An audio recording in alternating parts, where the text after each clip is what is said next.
Good morning, students, and most welcome to my channel Physics by Style। आज हम आपको बताए थे कि अगली क्लास में रिजोल्यूशन ऑफ वेक्टर पर कुछ बहुत बढ़िया बढ़िया क्वेश्चन सॉल्व कराएंगे। लेकिन क्वेश्चन सॉल्व करने से पहले सबसे पहले हम क्या करेंगे, कुछ बेसिक कंसेप्ट जान लेते हैं उसका। ठीक है, तो बेसिक कंसेप्ट क्या है, क्योंकि बहुत सारे लोगों को बेसिक कंसेप्ट ही नहीं क्लियर होता। ठीक, और इसको देखो,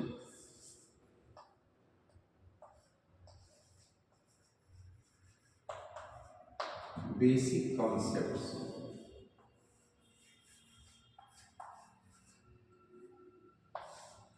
ये क्या है, इसमें देखो, ये एक्स एक्सिस है, ये वाई एक्सिस है। ठीक, इतना आप लोगों ने देखा होगा, एक्स एक्स डैश और ये वाई वाई डैश एक्सिस है। कोई वेक्टर, पहली बात तो याद रखें, कोई वेक्टर अगर एक्स या वाई एक्सिस पे रखा है, इसके अलावा है, तो उसको रिजॉल्व नहीं किया जाएगा। रिजॉल्व तब किया जाता है जब एक्स और वाई कोऑर्डिनेट एक्सिस के बीच में कहीं वो कुछ एंगल बनाते हैं। जैसे ये वेक्टर ए, मान लीजिए वेक्टर ए हमने लिख दिया, ये एंगल एक्स एक्सिस से थीटा बनाता है। ठीक है, बहुत ध्यान देने वाली बात है, एक्स एक्सिस से थीटा बनाता है कि वाई एक्सिस से थीटा बनाता है, ये बहुत महत्वपूर्ण है। जानो, अगर एक्स एक्सिस से थीटा बनाता है, इसका मतलब ये पहले एक्स एक्सिस के अलांग ही था और ये रोटेट करा दिया गया। कितना, इसकी पोजीशन चेंज हो गई। ठीक है, पोजीशन चेंज हो गई कितनी, थीटा डिग्री से। ठीक है, चेंज हो गई तो क्या हो गई, ये हम पूछिए। ऐसी दशा में इसको इसके वर्टिकल कंपोनेंट्स में रिजॉल्व करते हैं। तो एक कंपोनेंट ये है, दूसरा कंपोनेंट वाई एक्सिस के अलांग है। एक्स एक्सिस के अलांग वाले कंपोनेंट को ए एक्स बोलते हैं। ठीक, ए एक्स ये भी एक वेक्टर जैसा ही है। वेक्टर, ये ए वेक्टर को तोड़ा गया, एक वेक्टर ए एक्स बनेगा, दूसरा वेक्टर इधर बनेगा, ये बनेगा ए वाई। ठीक है, ए वाई, तो ध्यान दो, ए एक्स वेक्टर बनेगा और ए वाई बनेगा। एक्स एक्सिस के अलावा ए एक्स वाला जो आएगा उसको लिखा जाता है इसका मॉड। इसका मॉड मैंने बताया था, ऐसे लिख दोगे, एरो हटा दो तो मॉड बन गया। मॉड मीन्स इस पूरे वेक्टर की लंबाई, लेंथ को मॉड बोलते हैं। ठीक, या मैग्नीट्यूड बोल दो। ठीक, ये पूरा मैग्नीट्यूड है। अब एक चीज ध्यान दो, ये जो रेफरेंस जिस एक्सिस से ये थीटा एंगल रोटेट किया है, जहां पर ये पहले था, इस एक्सिस को हम लोग वास्तव में रेफरेंस एक्सिस बोलते हैं। क्या बोलते हैं, रेफरेंस एक्सिस या रेफरेंस लाइन। ठीक है, तो इस रेफरेंस लाइन के अलावा हमेशा इसका कॉस वाला कंपोनेंट आएगा, उसको लिखते हैं हम लोग कॉस थीटा। ठीक, और इसका डायरेक्शन भी नोट करना है, तो एक्स एक्सिस के अलावा क्या लिखा जाता है, आई। यूनिट वेक्टर क्या लिखा जाता है, आई कैप, यहां लिख दिया। ए वाई को लिखना है ऐसे, तो इसके परपेंडिकुलर ध्यान देना, रेफरेंस एक्सिस के परपेंडिकुलर जो भी कंपोनेंट है ए वाई वाला, इसको हम हमेशा क्या लिखेंगे, साइन, ए साइन थीटा।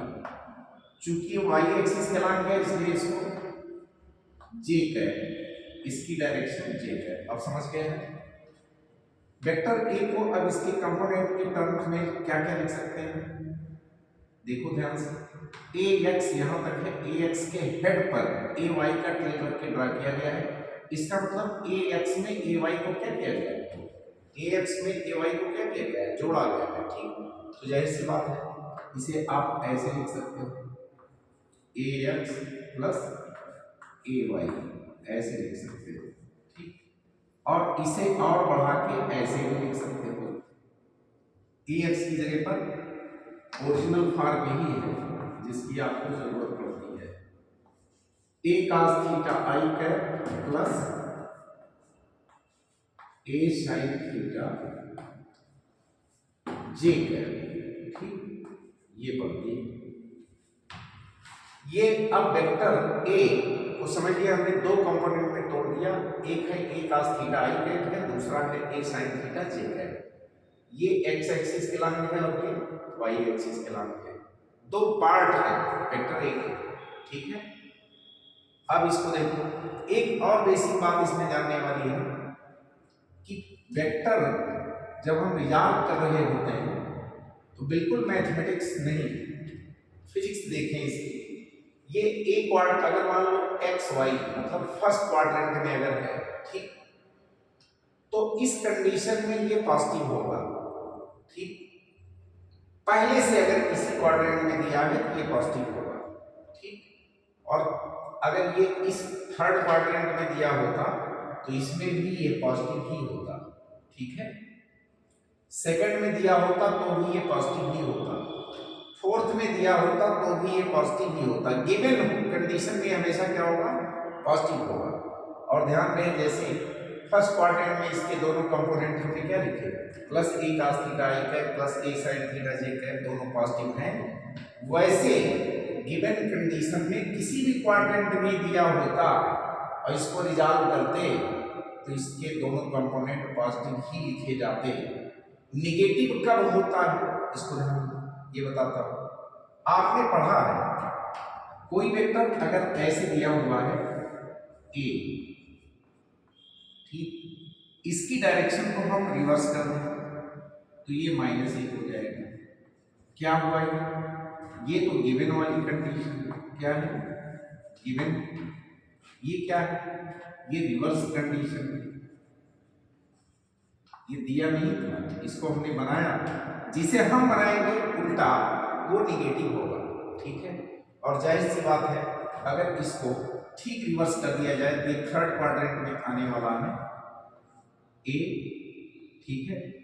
ये क्या होगा, ए नहीं रहेगा, ये बन के हो जाएगा क्या, ये वेक्टर हो जाएगा -a। क्या हो जाएगा, -a। तो ये एक नए वेक्टर से डिनोट करेंगे a डैश से, a dash equal to -a। अब इसको अगर इसके कंपोनेंट के फॉर्म में लिखें तो ध्यान दो, माइनस यहाँ पहले लगा है, a की जगह पर क्या है, ये पूरा इतना लिखा जाएगा a की जगह।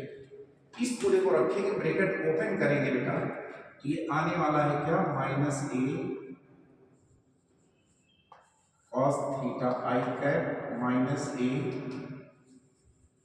sin थीटा जे कैप, ठीक।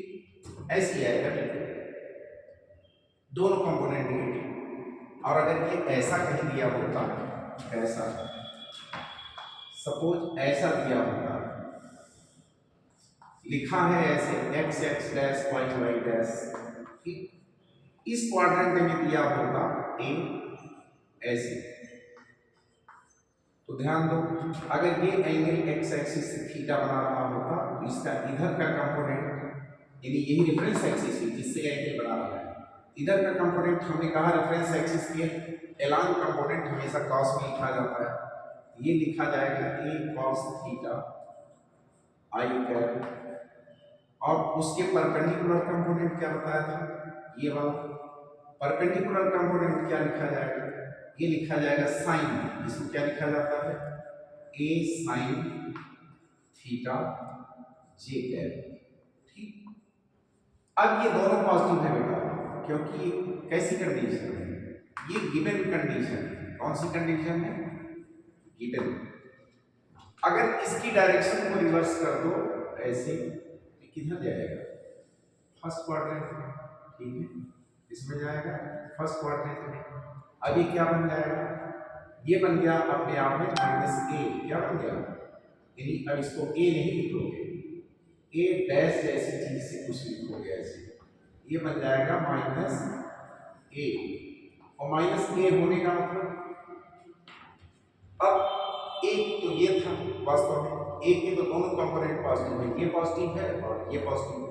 जरा देखो कि अगर ये उलट गया इधर हो गया, ठीक है, इसकी डायरेक्शन उलट के उधर कर दिए तो एंगल भी उलट के इधर हो गया, और एंगल उलट के इधर हो गया तब इसका कास वाला इधर होगा, इसका कास वाला इधर था x डैश की तरफ और इसका कास वाला x की तरफ होगा, जो कि माइनस हो जाएगा, तो लिखा जाएगा क्या, ए कॉस थीटा आई है, ठीक। और ध्यान तो वही नहीं उल्टा होगा, वाई एक्सिस के अलांग वाला इधर था, इसमें वाई एक्सिस के अलांग वाला वेक्टर इधर होगा, ऊपर हो जाएगा। ऊपर हो जाने का मतलब ये क्या होगा, ये होगा माइनस ए साइन थीटा जे कैप, ठीक है। तो ये दो बातें ध्यान देना, इररिस्पेक्टिव ऑफ क्वाड्रेंट्स, किसी भी क्वाड्रेंट में अगर वो गिवन कंडीशन में है तो वो वेक्टर पॉजिटिव होगा और उसके दोनों कंपोनेंट्स भी पॉजिटिव होंगे। तो ये हमने बदल दिया, ये रिवर्स है, ये क्या है, ये रिवर्स कंडीशन है, ठीक है, ये रिवर्स हो जाएगी बस। अब इसमें एक बात और देखो,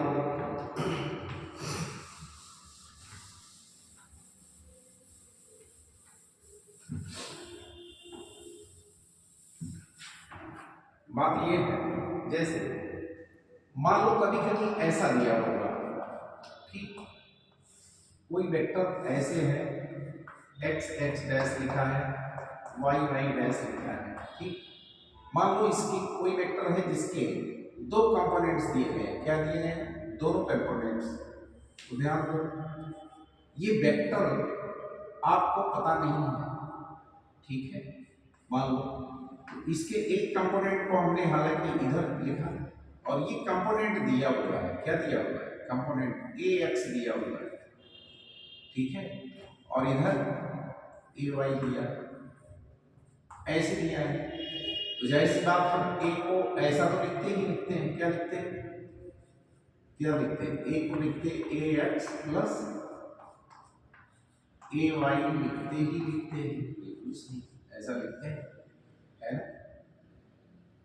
अब इससे एंगल भी निकलता है, अगर इसका दोनों कंपोनेंट पता है, वेक्टर ओरिजिनल नहीं पता है लेकिन इसके दोनों कंपोनेंट्स पता है, एक्स एक्सिस के लंब और वाई एक्सिस के लंब, तो ये वेक्टर एक्स एक्सिस के साथ कितना एंगल बना रहा होगा, मैं यहां से निकाल सकता हूं, कैसे, tan theta equals to A Y mod of means इसकी लेंथ अपॉन इसकी लेंथ, tan थीटा ही होता है परपेंडिकुलर अपॉन बेस, तो ये क्या लिखेंगे, mod of A Y upon mod of A X, ऐसे लिखते हैं।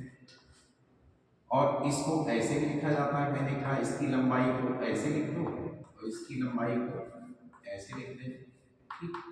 इसमें से एरो हटा दो तो इस वर्टिकल कॉलम की कोई जरूरत नहीं है। जब हम क्वेश्चन सॉल्व करते हैं तो ऐसा लिखते हैं, किताब जब लिखी जाती है तो ऐसा लिखा हुआ मिलता है या पेपर में ऐसा लिखा हुआ मिलता है, ठीक है। तो इस बात का ख्याल रखें, इससे कंफ्यूज नहीं होना, ये यही चीज है, ठीक। अब देखिए, अब आपको सब पता हो गया, इतना ही बेसिक कंसेप्ट था। क्या क्या ध्यान देना है, गिवन कंडीशन में किसी भी क्वाड्रेंट में कोई वेक्टर अगर दिया है तो वो हमेशा क्या होता है, पॉजिटिव होता है और उसके दोनों कंपोनेंट्स भी पॉजिटिव होते हैं। निगेटिव दोनों कंपोनेंट्स कब होते हैं, जब उसकी डायरेक्शन को ठीक रिवर्स कर दिया जाता है, वो किसी भी क्वाड्रेंट में जाए, ठीक है, तो वो वेक्टर भी निगेटिव हो जाता है और उसके दोनों कंपोनेंट्स भी निगेटिव हो जाते हैं बच्चों, ठीक है। तो बेसिकली हमें ये ध्यान देना है। दूसरी बात, हमेशा ये क्वेश्चन में दिया हुआ रहता है किस एक्सिस से वो एंगल बना रहा है थीटा। अगर एक्स एक्सिस से बना रहा है तो रेफरेंस एक्सिस एक्स होगी, मींस पहले वो वेक्टर यहां रहा होगा एक्स एक्सिस के बाद में कुछ रोटेट कर गया थीटा एंगल से, ठीक है, तो ऐसा बाद में होता है। और अगर वाई एक्सिस से एंगल दिया हुआ है, थीटा वाई एक्सिस से है, तो जाहिर सी बात है वाई एक्सिस पर कास वाला कंपोनेंट लिखेंगे, वाई एक्सिस पे क्या लिखेंगे, कास वाला कंपोनेंट लिखेंगे, कभी कंफ्यूज नहीं होना है। बस आई की जगह जे हो सकता है, यूनिट वेक्टर जे वाई डायरेक्शन में होता है, वाई एक्सिस के लंब होता है, इसलिए ए कास थीटा यहाँ जे कह पाएगा इस पर अगर लिखोगे, ठीक है, बात तो सही है। अब इसको देखो, इतनी बात समझ आ गई होगी।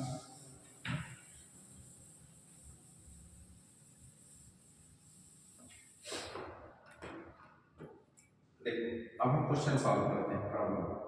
कभी ऐसे दिया है थोड़ी छोटी प्रॉब्लम, ठीक है। देखो एंगल फाइंड आउट करने के लिए नीट वगैरह में पूछा हुआ सवाल है, जेई में भी पूछा जाता है, मेंस में, लेकिन एडवांस में कभी नहीं, ठीक। जैसे लिखा है given vector A equals to i minus j. अभी क्या कहता है, आई माइनस जे दिया है, find angle made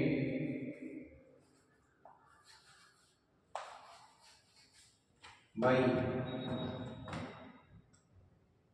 vector A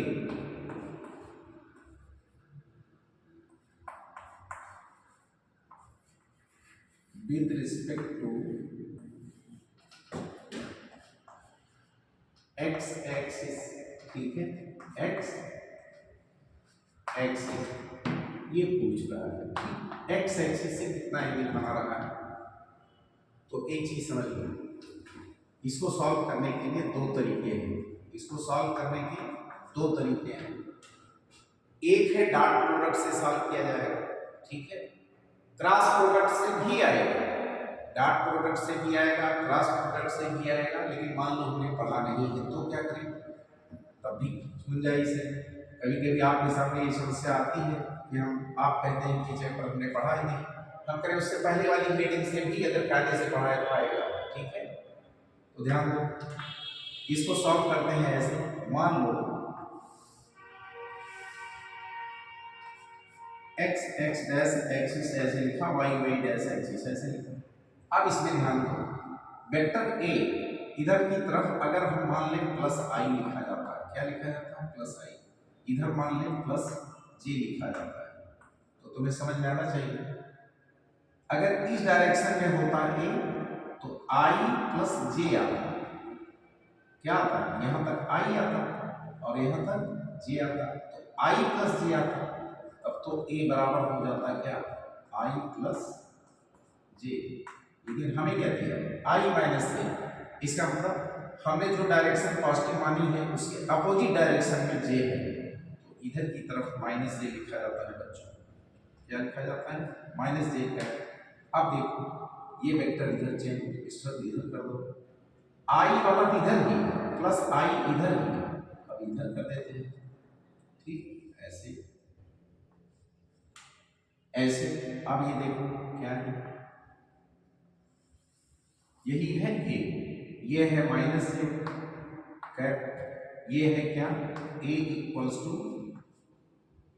i plus i में क्या जुड़ा है, i के हेड पर क्या रखा है, माइनस j का टेल, तो इसको क्या लिखोगे, i प्लस माइनस j, ठीक है, यही लिखा जाता है i माइनस j।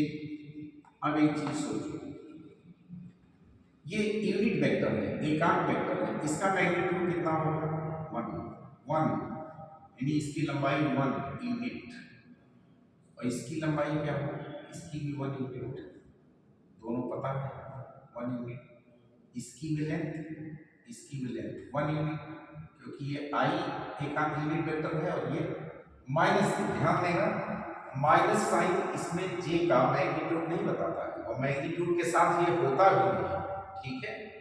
वास्तव में ये, इसको लिखने का सही तरीका ये है, इसको लिखे हैं 1 इंटू माइनस j। अब समझ पाए ये क्या बता रहा है, यानी इस यूनिट वेक्टर, इस j का, इस यूनिट वेक्टर j का मैग्नीट्यूड क्या है, 1, ये निगेटिव कभी नहीं होता, मैग्नीट्यूड पॉजिटिव ही होता है, ठीक, 1 होगा। तो इसको ऐसे लिखा जाता है, लेकिन समझा ऐसे जाता है, ये +1 है, ये minus j, minus j means direction opposite है j की, ठीक है। अब एक चीज हम,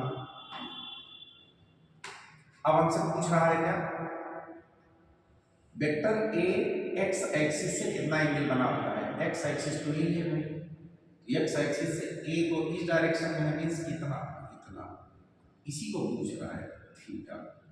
ये थीटा आपको बताना है, क्वेश्चन मार्क मैंने लगा दिया, थीटा बताना है। तो इस थीटा को तो हम ऐसे भी लिख सकते हैं सर, कैसे? देखो दो तीन तरीके हैं, टेन थीटा से लिखो तो भी आएगा, टेन थीटा इक्वल्स टू क्या लिखो, परपेंडिकुलर अपॉन बेस, इसकी लेंथ कितनी 1, इसकी लेंथ कितनी 1, बेटा लिखोगे 1 अपॉन 1 क्या होगा 1, इसके लिए 1 आता है, ये टेन 45 डिग्री के लिए आता है, इसके लिए 45, तो थीटा इक्वल्स टू कितना हो गया 45 डिग्री। देखो यही से आगे हमें किसी डॉट प्रोडक्ट क्रॉस प्रोडक्ट की जरूरत नहीं, आगे आएगा उसमें भी बताऊंगा ऐसा, ठीक है। दो तरीके और हैं इसके सॉल्व करने के, कई तरीके हैं, जब आप बहुत हुनरवान हो जाएंगे तो आप किसी भी एक तरीके का इस्तेमाल कर लीजिए, वहाँ कोई पूछेगा नहीं, ठीक है। तो बेहतरीन ये होगा कि हम कुछ ऐसा तरीका डालें जो बहुत आसान हो और हमें कंफ्यूज भी ना होना पड़े, हर जगह अप्लाई भी हो जाए, उसको हम यूज कर ले जाए आसानी से, ठीक है, मैथमेटिक्स के लफड़े में ना पड़े। ओके, अब देखो अगला क्वेश्चन बताता हूं, अगला देखो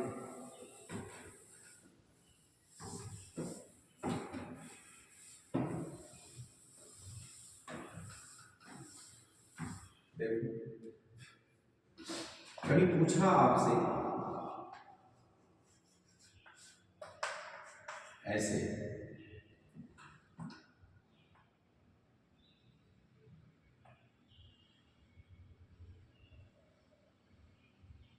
vector A equals to A cos theta I cap plus A sin theta J cap is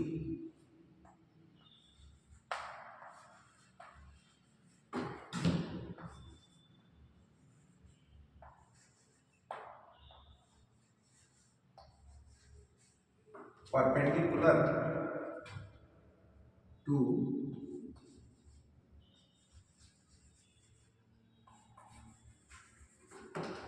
another vector b,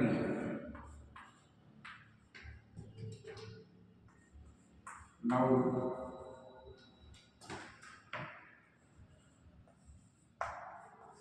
write the vector b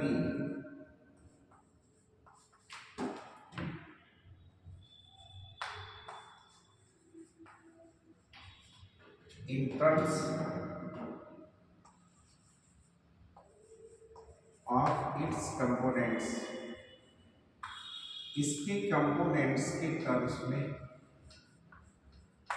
इसको लिखना है, लेकिन जैसे दिया है वैसे हम पहले लिखते हैं। देखो ये भी कठिन नहीं है, आसान ही है, ठीक है, बस आपको थोड़ा सा इस पर ध्यान देना है, बहुत ज़्यादा टफ नहीं है, देखो अपने आप आएगा। मान लो फिगर में ही सब दिखाई देगा, आप ध्यान से देखो, मान लो ये वाई वाई एक्सिस है और ये एक्स एक्स डैश एक्सिस है, ठीक, ऐसे दिया। अब पहले वेक्टर ए को लिखो, ए क्या दिया हुआ है, ए cos theta I cap means ये positive plus A sin theta J cap ये भी पॉजिटिव। मैंने कहा दोनों कंपोनेंट पॉजिटिव हैं, तो किसी भी क्वाड्रेंट में एक बार खींच लो, ठीक है। मान लो हम पहले क्वाड्रेंट में इसको खींच देते हैं तो कुछ ऐसे आएगा हमारा, ध्यान से देखो ऐसे, यही है ए, ए को आपने यहां पर ऐसे लिखा और ए के दो कंपोनेंट, ठीक है, ए cos थीटा इधर इधर इधर इधर की तरफ है ए cos थीटा आई कैप, इसका मतलब थीटा इसका कहाँ होगा, यही होगा, यही थीटा रहा होगा, तभी तो cos थीटा इधर है, और ए sin थीटा जे इधर, ये भी पॉजिटिव, ये है ए sin थीटा जे, ये है। बी के लिए क्या कह रहा है, कह रहा है बी इसके परपेंडिकुलर है, परपेंडिकुलर का मतलब यहां से सीधी एक लाइन ऐसे खींच दो, ऐसे ऐसे, यहां से 90 डिग्री का एंगल बनाते ही खींच दो, ये क्या होगा, परपेंडिकुलर, ऐसे कुछ आएगा। ठीक, ये हमारा वेक्टर क्या है, यही वेक्टर है हमारा बी, ध्यान दो, यही वेक्टर है बी, ये वेक्टर बी है। अब एक चीज ध्यान दें, ए को रिजॉल्व किया किसके रिस्पेक्ट में, एक्स के रिस्पेक्ट में, एक्स एक्सिस के रिस्पेक्ट में एंगल मानकर रिजॉल्व किया। इसका मतलब दूसरे वाले वेक्टर को जो 90 डिग्री पर दिया है उसे भी इसी रेफरेंस एक्सिस के रिस्पेक्ट में एंगल मानकर रिजॉल्व करना है। ठीक है, कतई यहाँ वाला एंगल मत मानिएगा, गाड़ी फंस जाएगी नहीं कभी।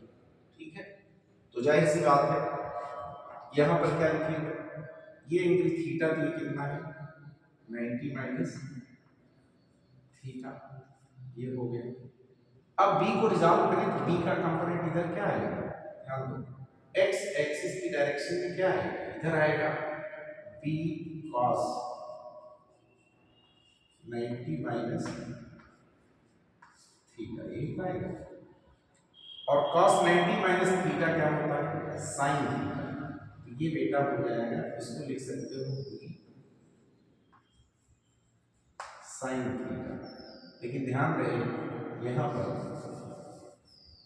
माइनस थीटा के साथ ये किस एक्सिस के लाइन है, एक्स, तो यहाँ पर एक वेक्टर यूनिट वेक्टर आई कैप भी लिखा जाएगा जो छूट गया था। ठीक, B sine theta I cap, इसको लिख सकते हैं। तो ये एक्स एक्सिस वाला हो गया। वाई एक्सिस वाला कंपोनेंट क्या है, परपेंडिकुलर कंपोनेंट। वाई एक्सिस वाला लिखोगे, यहाँ लिख दो, वाई एक्सिस वाले को लिख सकते हैं हम लोग क्या, साइन में, इसको लिखेंगे बी साइन 90 माइनस थीटा, लेकिन इधर y पर है इसलिए इसको यूनिट वेक्टर चेक करें। अब sine 90 minus theta cos 90 minus theta sine theta होता है, sine 90 minus theta cos theta होता है। तो इसको हम ऐसे भी लिख सकते हैं, b cos theta j cap. ठीक हो गया। अब वेक्टर b को कैसे लिख सकता हूं, अब वेक्टर b को मैं लिख सकता हूं सिंपली ऐसे, देखो कंपोनेंट के फॉर्म में ऐसे लिख सकता हूं, b इक्वल्स टू पहले x एक्सिस वाला ये component b sin theta i cap, b sin theta i cap.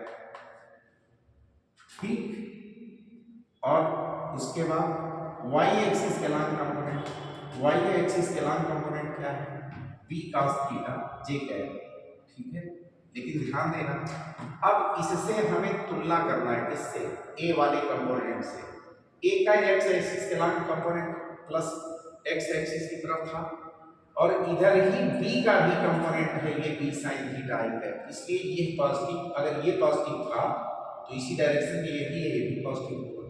लेकिन b का दूसरा कंपोनेंट ध्यान दो, जो इधर आया है, ये किधर आया है, a का दूसरा कंपोनेंट प्लस y एक्सिस के नाम है ऊपर की ओर, a का दूसरा कंपोनेंट प्लस y एक्सिस के नाम है a sin theta j cap, और b का दूसरा कंपोनेंट इधर है नीचे की तरफ, ठीक अपोजिट y डैश एक्सिस की तरफ है। इसका मतलब बच्चों क्या होगा, ऐसे में अकेले में ये पॉजिटिव पॉजिटिव होता, दोनों कंपोनेंट पॉजिटिव होते हैं, लेकिन अब इससे कंपेयर करके लिखना, इसकी तुलना में, ये तो पहले से दिया था, ठीक है, जो दिया था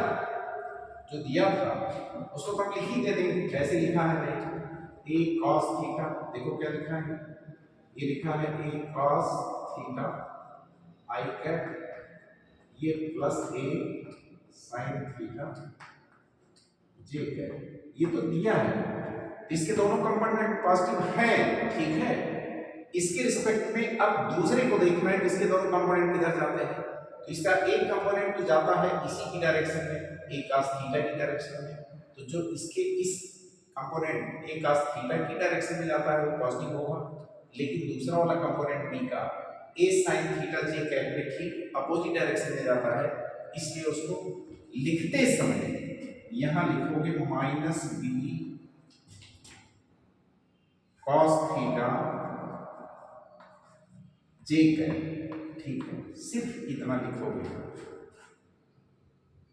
राइट। अब मान लो ऐसा आपने निकाल लिया, हमने पढ़ा दिया, आपने निकाल लिया, हमने पढ़ा दिया, ठीक है। तो ऐसी भी सिचुएशन हो सकती है कि ऑप्शन में हो ही ना, तब क्या करोगे, तब क्या करोगे भाई मेरे, इसके परपेंडिकुलर इधर भी होगा, ध्यान दो। अगर इस वेक्टर को उलट दें तो देखो इस लाइन के परपेंडिकुलर ये लाइन खींची थी अभी, इसको अगर ऐसे लंबा लंबा कर दें, ठीक है,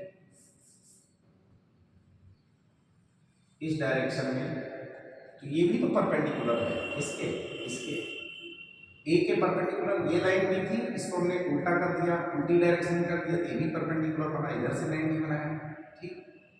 तो उल्टा करके देख लो, उल्टा करने पे क्या होगा, उल्टा करने पे हमने कहा था क्या हो जाता है, वेक्टर बी को उल्टा करेंगे तो माइनस बी बनेगा। माइनस बी बनने का मतलब क्या हुआ कि अब ये वाला क्या बन गया, ये क्या बन गया माइनस बी।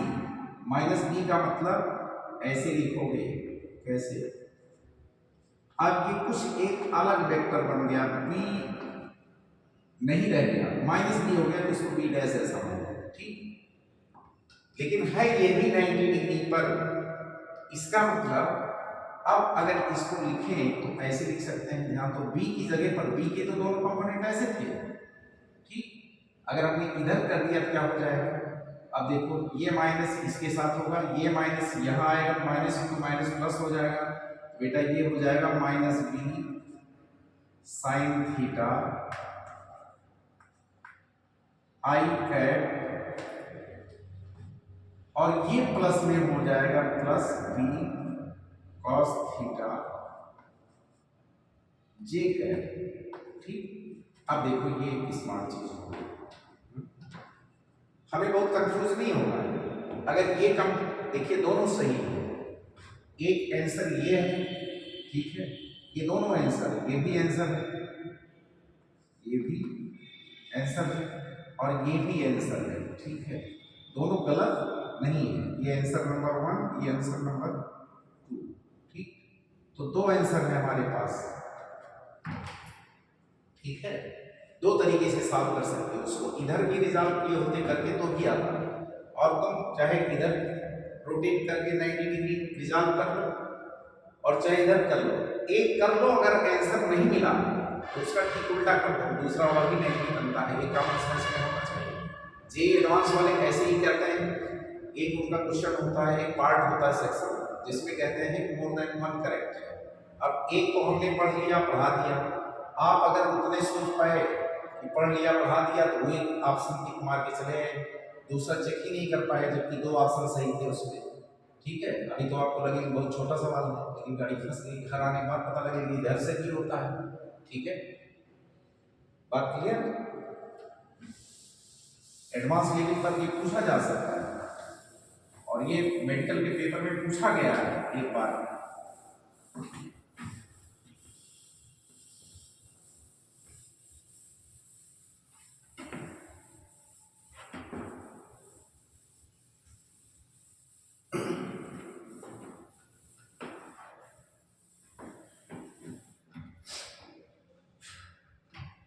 अब देखो एक अगला सवाल बता दे, बहुत स्मार्ट सवाल है, इसको देखो ढंग का, मजा आ जाएगा, और ये कभी भी पूछा जा सकता है, ठीक है, कभी भी पूछा जा सकता है, ध्यान दीजिए।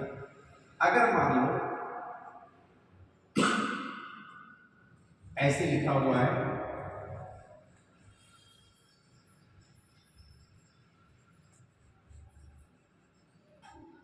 दी vector A plus B makes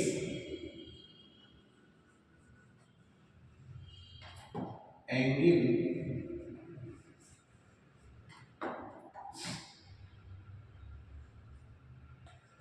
alpha and beta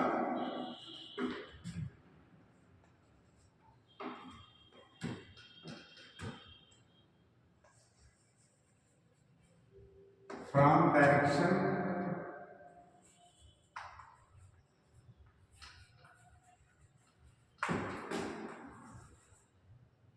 of vector A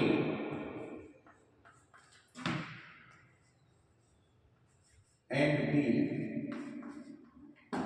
respectively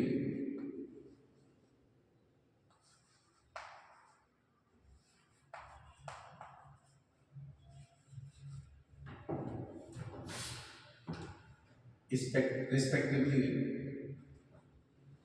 such that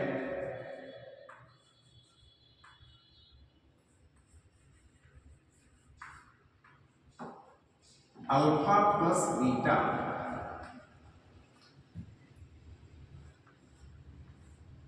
is not is less than 90 degree. Alpha plus beta का क्या है, सबक 90 डिग्री से कम है। फिर दूसरी बात दी हुई है given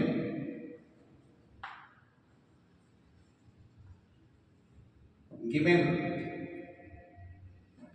to given to tan alpha equals to 3 tan beta।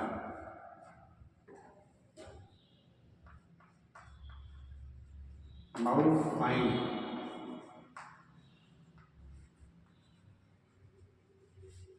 angle between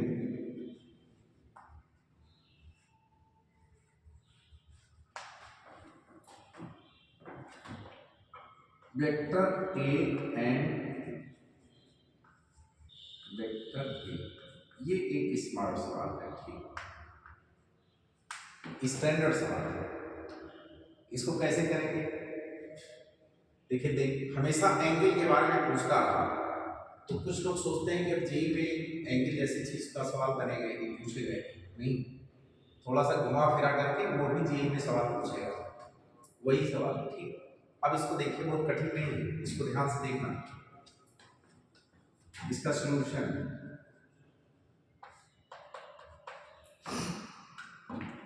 मान लो ये एक फिगर बनाते हैं,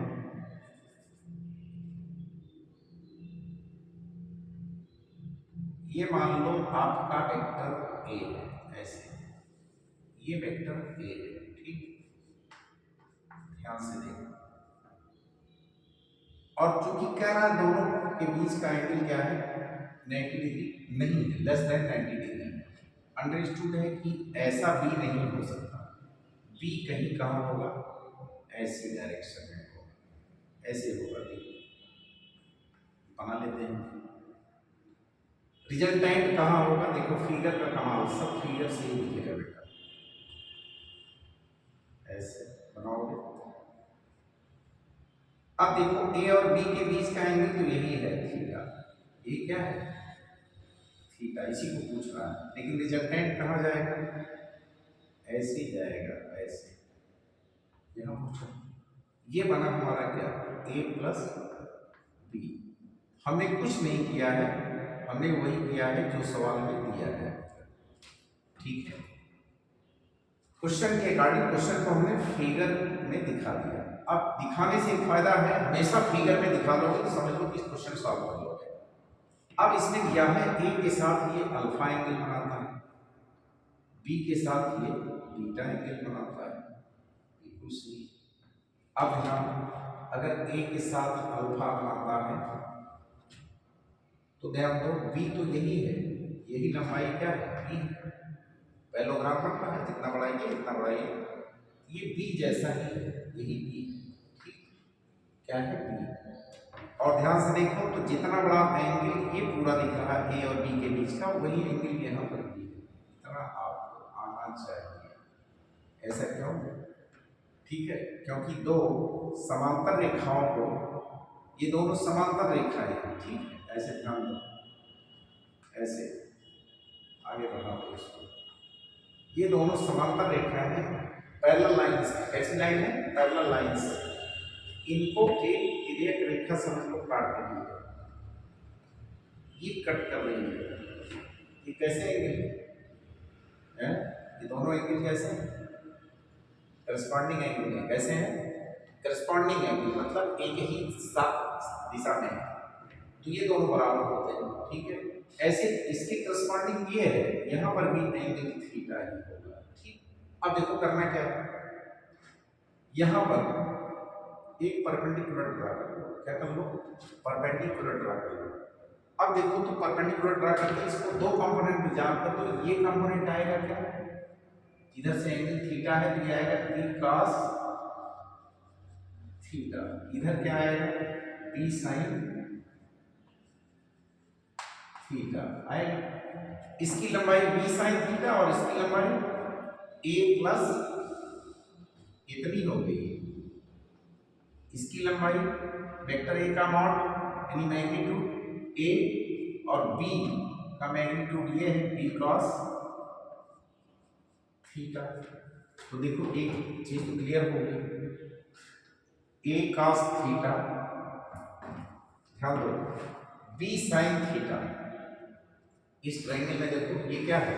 एक राइट एंगल ट्रायंगल। ठीक है, इस राइट एंगल ट्रायंगल में ये साइड क्या है? Perpendicular. b sin theta upon इतना लिखते हैं बेस, तो क्या लिख सकते हैं? हम लिख सकते हैं tan अल्फा। tan अल्फा किसके बराबर है? tan अल्फा इक्वल्स टू, ईमानदारी से देखो तो वो परपेंडिकुलर जिसको हम लिखते हैं b sin theta upon what? नीचे a plus b cos theta. ठीक, देखो tan अल्फा आ गया। हमें tan अल्फा tan बीटा खोजना है क्योंकि इसी का रिलेशन दिया है। ठीक है, tan बीटा कैसे आएगा? अब ध्यान दो, सिंपली अगर देखो जैसे a की डायरेक्शन पर थोड़ा सा लाइन को और आगे प्रोड्यूस किया, ठीक है, फिर b को रिजॉल्व किया तो इधर आया b cos थीटा, इधर आया b sin थीटा। वैसे ध्यान दो b की डायरेक्शन में थोड़ा सा और इसको प्रोड्यूस कर दो आगे, प्रोड्यूस करके अब यहां से परपेंडिकुलर ड्रा कर दो। कहां से? यहां से इस पर a वाली डायरेक्शन, देखो a वाली डायरेक्शन में जो लाइन बढ़ाई गई थी उसी पर परपेंडिकुलर ड्रा किया था। अब b वाली लाइन की डायरेक्शन में जो लाइन बढ़ाई गई इस पर परपेंडिकुलर ड्रा कर दो यहां से। ठीक है, अब ये क्या हो गया? ये 90 डिग्री का एंगल हो गया।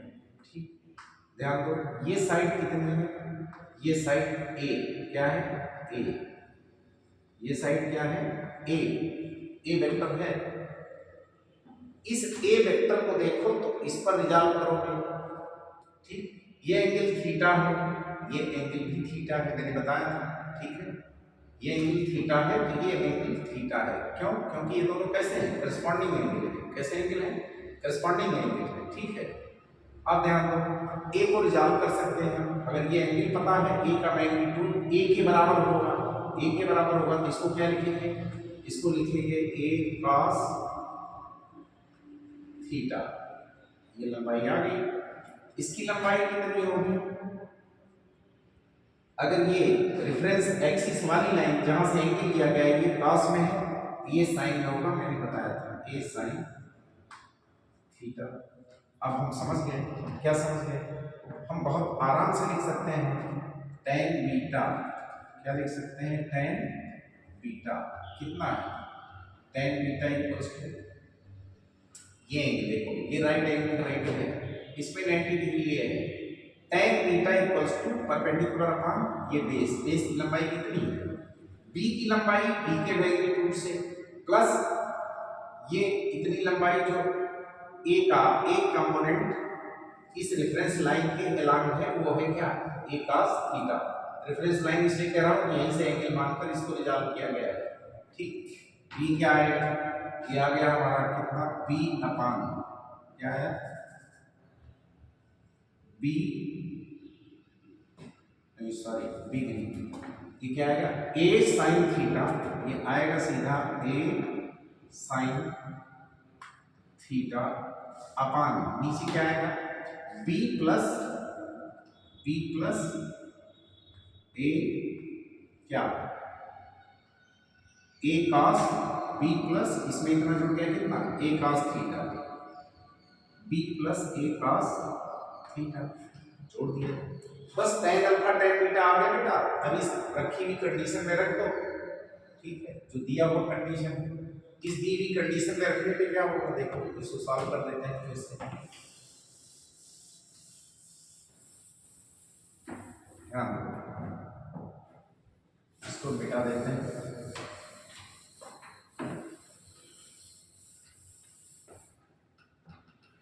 गिवन कितना है हमारा, दिया है कितना, गिवन दिया है 2 tan alpha equals to 3 tan beta. तो यहाँ tan अल्फा की वैल्यू ये रख दो और tan बीटा की वैल्यू ये रख दो, रखने में क्या आएगा देखो 2 tan अल्फा का मतलब यहाँ 20 साइन थीटा अपान ए क्या है ए प्लस बी कॉस थीटा, यहाँ क्या है इधर लिख दो 3, ठीक है, ये 2 इंटू है ऐसे, यहाँ क्या लिखो 3 इंटू tan बीटा क्या है a sin theta upon a sin theta upon b plus a cos theta, ये लिख दिया हमने। अब क्या हुआ, अब देखो वास्तव में यहाँ साइन थीटा है, इधर भी साइन थीटा है, दोनों कैंसिल हो जाएंगे, यहाँ b बचेगा, यहाँ a बचेगा, यहाँ 2b हो गया, यहाँ 3a बचेगा, ठीक। अब ध्यान दो 2b से इधर मल्टीप्लाई कर दो, इसके डिनोमिनेटर में किसके इसके, और 3a से इसके डिनोमिनेटर में मल्टीप्लाई कर दो, तो क्या आने वाला है, ऐसे लिख सकते हो, अगर मल्टीप्लाई करेंगे 3a से इसमें करिए कितना आएगा, क्रॉस मल्टीप्लिकेशन करिए क्या आएगा 3a से करेंगे तो आएगा 3a स्क्वायर, क्या आएगा 3a square plus 3a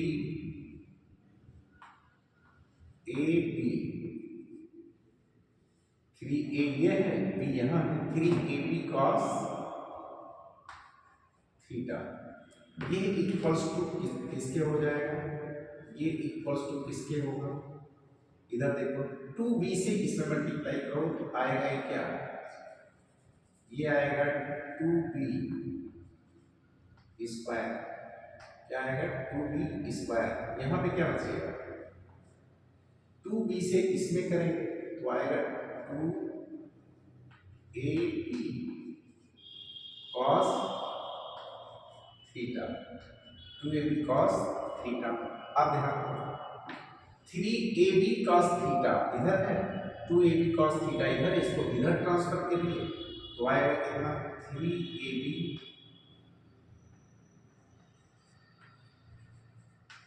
cos theta minus 2ab cos theta equals to, इधर 2b स्क्वायर है, इधर 3a स्क्वायर, इसको कर दो ऐसे 2b square minus 3a square बिल्कुल सही, ठीक, इतनी बात तो समझ गए। अब एक चीज ध्यान रखो 3ab cos थीटा में से 2ab cos थीटा घट गया, कितना है ab cos थीटा, इधर क्या है, इधर आया 2b square minus 3a square, क्या है 3a स्क्वायर बिल्कुल सही। अब इधर देखो, इसे हम क्या लिख सकते हैं, cos थीटा इक्वल्स टू, मैं लिख सकता हूँ 2b² minus 3a² upon A B लिख दो भाई, क्या लिख दो, ए बी। तो बेसिकली क्या आएगा, इसको दो हिस्सों में लिख दो, 2b² upon A B minus 3a² upon A B, अलग अलग कर दो क्योंकि दोनों का बेस को क्या है, डिनोमिनेटर सेम है। तो b यहाँ से b से कट जाएगा, ये क्या आएगा, ये आएगा 2b अपॉन ए बचेगा, ए b से कट जाएगा, माइनस यहाँ से a कट जाएगा तो आएगा कितना, 3a अपॉन b बचेगा, एक कट गया इससे, ठीक है। अब यहाँ से थीटा इक्वल्स टू क्या हो गया, थीटा इक्वल्स टू हो गया cos इनवर्स ये लिख सकते हो बेटा 2b upon a minus 3a upon b, ठीक है। इसी के आंसर, यही है आंसर, ठीक है, ये आंसर है। ओके, समझ पाए, स्मार्ट सवाल है, ढंग का। क्वेश्चन रिजोल्यूशन और वेक्टर पर बहुत ज़्यादा है, ठीक है, और धीरे धीरे आपको पढ़ाऊँ और इसको आज वाले लेक्चर को हम समझते हैं, यही पे समाप्त किया जाए, ठीक है। 3 क्वेश्चन देखकर आप जान गए होंगे कि बहुत महत्वपूर्ण है। थोड़ी सी बात वैसे कहिए तो बता दूँ, इसको देख लो, बेसिक कंसेप्ट है थोड़ा सा, और इसमें जैसे इसको ध्यान देना, कहीं भी मान लो, इसको नोट में लिख लो, नोट, जैसे सिंपल पेंडुलम है, क्या है, 2 चीजें बता देता हूँ, इसकी बार बार जरूरत पड़ेगी। सिंपल पेंडुलम में अक्सर इसमें एक मासलेस स्प्रिंग होती है, मासलेस स्प्रिंग होती है, इससे एक m मास का छोटा सा पार्टिकल अटैच होता है, जिसको हम बॉब कहा करते हैं, क्या कहते हैं, इसको हम बॉब कहते हैं, ठीक है। तो अभी तक बॉब का मास m है, तो इसका वेट नीचे की ओर mg काम करता है बच्चों, कितना, mg, और टेंशन T ऊपर की ओर काम करता है। अगर mg गायब, तो mg ये है जो इसको खींचता है, खींचने पर ही तनाव आता है, T मींस टेंशन मींस तनाव, ये ना रहे तो ये भी नहीं रहेगा, ठीक है, ये ना रहे तो ये भी नहीं रहेगा। अब देखो क्या होता है, स्प्रिंग को तिरछा करने पर, स्प्रिंग को तिरछा करने पर तनाव परिवर्तित होता है, क्यों, मान लो पहले ऐसे रहा होगा, ठीक है, ऐसे था, यहां से हम इसको यहां ले गए, तनाव इसलिए बदलता है बच्चों क्योंकि स्ट्रिंग की लेंथ के एलान पहले mg था, अब क्या है, अर्थ तो हमारे नीचे ही है, ये इस पर फोर्स नीचे ही लगाएगी, ठीक है। तो स्ट्रिंग की लेंथ ही क्या थी, यही रेफरेंस लाइन थी, यही क्या थी, रेफरेंस लाइन, स्ट्रिंग की लेंथ के एलान ही mg लगता था और यही रेफरेंस लाइन थी। वो रेफरेंस लाइन हमने बदल दी, रेफरेंस लाइन कहाँ चली है, यहाँ चली है, ठीक है। अब इसमें टेंशन कौन पैदा करेगा, इसमें कौन पैदा करेगा, इधर तो कुछ है ही नहीं, क्योंकि mg तो हमेशा पृथ्वी नीचे की ओर लगाएगी, कहीं भी हो मास, तो जाहिर सी बात है अगर इसको इधर डिस्प्लेस किया आपने थीटा एंगल से, ठीक है, तो जो स्प्रिंग में टेंशन पैदा करने वाला फोर्स mg था, जो पहले इसकी लेंथ के एलान मतलब रेफरेंस लाइन के एलान था, वो रेफरेंस लाइन के एलान ना रह करके इतना शिफ्ट हो गया। कौन शिफ्ट हुआ, स्प्रिंग शिफ्ट किए, तो स्प्रिंग के एलान मींस स्प्रिंग का लेंथ ही क्या था, रेफरेंस लाइन थी, उस रेफरेंस लाइन से mg कितना शिफ्ट कर गया, इतना एंगल थीटा, ठीक, ये भी कैसा एंगल है, ये एंगल भी करस्पॉन्डिंग एंगल है। कैसा एंगल है? Corresponding angle. इधर वाला कंपोनेंट क्या आएगा आपको जान गए, यही रेफरेंस वाली लाइन है। रेफरेंस लाइन के अलावा क्या आता है हमेशा, ये आएगा mg cos थीटा। टेंशन अब बदल जाएगा, ठीक है, टेंशन अब बदल जाएगा। क्यों? क्योंकि आपको पता है जिस समय ये थीटा जीरो होता मीन्स डिस्टिंक्ट पुरानी पोजीशन पाया जाए, अपनी इनिशियल पोजीशन थीटा जीरो, तो cos जीरो वैल्यू मैक्सिमम होती है। और अगर डिस्प्लेस किया कुछ एंगल आया तो जाहिर सी बात है cos थीटा बड़ा थोड़ा छोटा हो जाएगा। थीटा की वैल्यू बड़ी हुई तो cos थीटा छोटा होगा, cos 90 पर जीरो हो जाता है, ठीक है। तो जाहिर सी बात है ये mg जो इधर था पहले पूरा टेंशन पैदा करता था, फुल mg इसी टेंशन पैदा करता था, mg का एक पार्ट से टेंशन पैदा करेगा कौन, mg cos theta, means tension घट गया, ठीक। दूसरी चीज एक और देखो, एक सवाल सर्कुलर मोशन में पढ़ाऊंगा, यहाँ रेफरेंस देख लो थोड़ा सा, इसमें भी यही काम है। इसमें एक ब्लॉक रखा गया, ब्लॉक पहले ऐसे था, ठीक है, तो ब्लॉक का वेट कैसा काम कर रहा है नीचे, क्योंकि पृथ्वी तो नीचे की ओर ही फोर्स लगाएगी, mg इधर भी लगेगा, लगेगा ना mg, हाँ। तो नॉर्मल रिएक्शन यहाँ पर n ऊपर की ओर लगता है, ध्यान दें, यानी यही mg इस नॉर्मल रिएक्शन वाली लाइन के एलांग है, तो mg को बैलेंस करता है नॉर्मल रिएक्शन, तब तो लिखते हैं n इक्वल्स टू mg। कहने का मतलब यही लाइन रेफरेंस लाइन है, कौन लाइन, ये नॉर्मल रिएक्शन वाली लाइन क्या है, रेफरेंस लाइन है। यहाँ तक आगे बढ़ा दो, चाहे इधर चाहे इधर, यही क्या होगी हमारी रेफरेंस लाइन जैसी होगी। अगर इस सिस्टम बदल जाए, सिस्टम का पोजीशन, सिस्टम कौन है, सिस्टम हमारा ये है मास, ये जो ब्लॉक है, ब्लॉक का मास m है, ये बदल गया तो यहाँ पहुंच गया, सपोज यहाँ है, अब तो ब्लॉक यहाँ पहुंच गया, यहाँ पहुंच गया है ना, यहाँ ब्लॉक पहुंच गया, अब नॉर्मल क्या होगा, नॉर्मल तो किसी कॉन्टैक्ट सरफेस के परपेंडिकुलर ही लगता है नॉर्मल, हमेशा याद रखना। दो बॉडी का कॉन्टैक्ट सरफेस दोनों एक दूसरे से चिपकी जगह पर, जैसे मान लो ये हॉरिजॉन्टल सरफेस है, इस सरफेस पर एक ब्लॉक रखा तो नॉर्मल हमेशा रखना, जान लेना ये सरफेस और ये ब्लॉक इन दोनों का कॉन्टैक्ट सरफेस ये है, कॉन्टैक्ट सरफेस के परपेंडिकुलर ही नॉर्मल होता है। यहाँ पर कॉन्टैक्ट सरफेस ये तिरछा हो गया, ठीक, लेकिन ब्लॉक का सरफेस भी तिरछा हो गया, पहले यहाँ हॉरिजॉन्टल था और यहाँ पर थोड़ा झुकाव आ गया क्योंकि ये भी तिरछा हो गया, ठीक।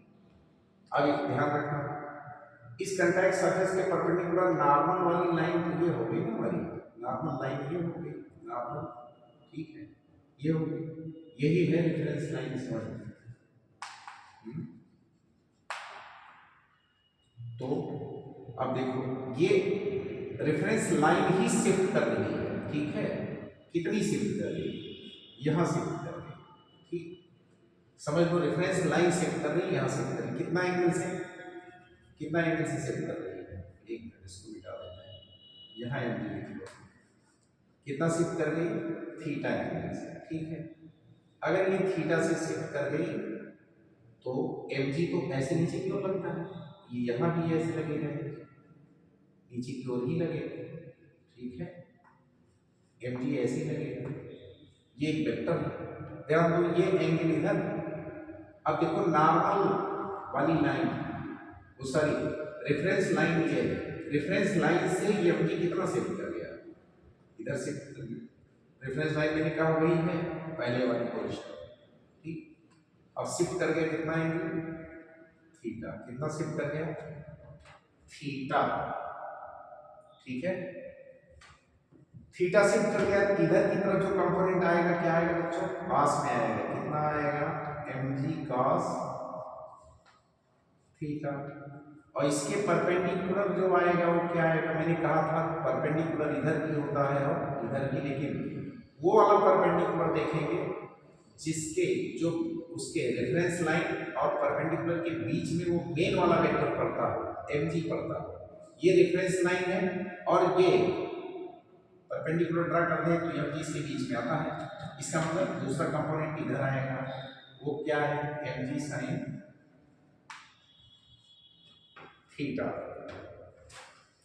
That's all about resolution of vector, and furthermore we will discuss with more examples about resolution of vectors up to throughout physics। ठीक है, तो आज हम इसको यहीं समाप्त करते हैं। ठीक है, thanks all of you for watching my channel Physics by Style।